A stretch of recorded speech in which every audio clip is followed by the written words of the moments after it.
Ooh, I seen this. I said, oh my goodness. If I'm a real estate agent and I want to make $1 million over the next 12 months, I'm going to give you the play right this second based on this information. And by the way, do you realize that there are more real estate agents in 2025 making over $100,000 than there were in 2023 and 2024, even in a down market? So what does that tell you? It tells you that producers are producing more. Right? And so what does that mean? Become a producer. I'm going to tell you how to make $1 million over the next 12 months using the current market. And that is this. You remember back in 2021 when there were more buyers than sellers and everybody wanted listings? That was the place to be. That was where it was lucrative because every listing you got, all the buyers were fighting over it. Now there are more sellers than buyers. So now where do you want to be? You want to be on the buyer side. You want to have the buyers so that all the sellers are fighting over the buyer. Where do you find the highest quality buyers? That's right.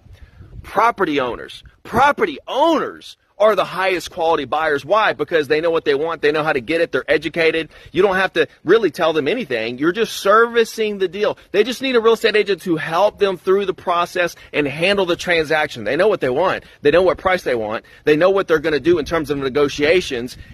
And so what you need to do is identify the sellers who want to buy in this market. How do you do that? Well, you watch the subdivisions and you watch the houses and you watch whenever you find a deal go down in a subdivision, you can do this one of two ways. You can contact the other owners in the subdivision and say, hey, do you want another house just like you have for a cheaper price, a much cheaper price? No?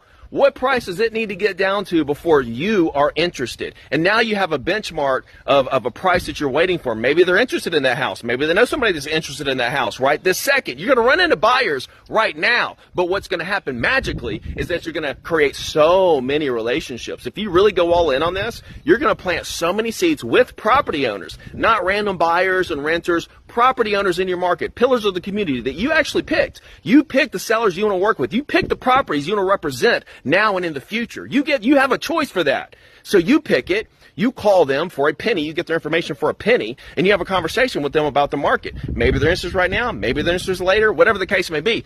But as you build this database up, and the market turns around, which turn around at will, your business is going to 3, 4, 5, 6x out of nowhere. This is what happened to me back in 2013, 14 when I came out of the 2008 crash. Another way you can do this is calling sellers out of the subdivision. Say, hey, I see you're in a 3-bedroom. Do you need a 4-bedroom? I got one at a discounted rate right around the corner. I'd love to show you. There's so many angles to hit on this, and this is what you should be going all in with right this second. Come set real listing appointments with me side by side. I'll teach you how to do it.